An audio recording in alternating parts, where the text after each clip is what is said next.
असो जो triple murder case है जैमें मुझे वालिद साहब ॾाॾे ऐं चाचे की बेदर्दी से कत्ल किया वियो उन केस में जो प्रोग्रेस थी जो विटनेस हो DSP अयूब दुरानी जैं इन्वेस्टिगेशन कई SHO करीम चांडियो के अगेंस्ट तो SHO करीम चांडियो इन्वॉल्व रहो ॿिया जवाबदार उनके फैसिलिटेट कंदो रहो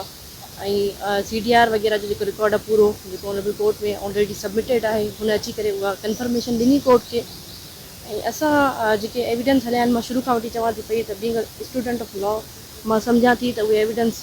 काफ़ी आहिनि सफिशिएंट आहिनि त सरदारनि खे सज़ा अचे ऑलमोस्ट केस जो स्टेज अगर गाल कजे तो इन ते आहे त हू केस कंप्लीट थी चुको आहे हाणे अगर ॾिठो वञे त रहियल जेके शयूं आहिनि उहे बि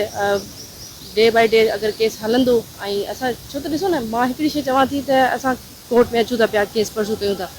ऑनरेबल कोर्ट असांजो केस डे बाय डे रखे जल्द से जल्द फ़ैसिलो ॾिए छो त असांजी ज़िंदगी खे भी ख़तरो आहे असां सिर सां कफन ॿधी करे हिते अचूं था उहा अलॻि ॻाल्हि आहे त असां डिॼूं नथा जागीरदारनि सरदारनि जे ख़िलाफ़ बीठा आहियूं हीअ असांजी जिदोजहद जारी रहंदी चाहे हितां केस मां फ़ैसिलो अची वञे त सरदाराना निज़ाम जे ख़िलाफ़ जिदोजहद जारी रहंदी जेसिताईं हीउ निज़ाम ख़तमु नथो थिए सो पुरुमीद आहियूं त इंशाल्लाह इंसाफ़ मिलंदो नेक्स्ट तारीख़ जेका मुंहिंजी 2 तारीख़ मिली आहे ईंदासीं ऐं केस परसू कंदासीं।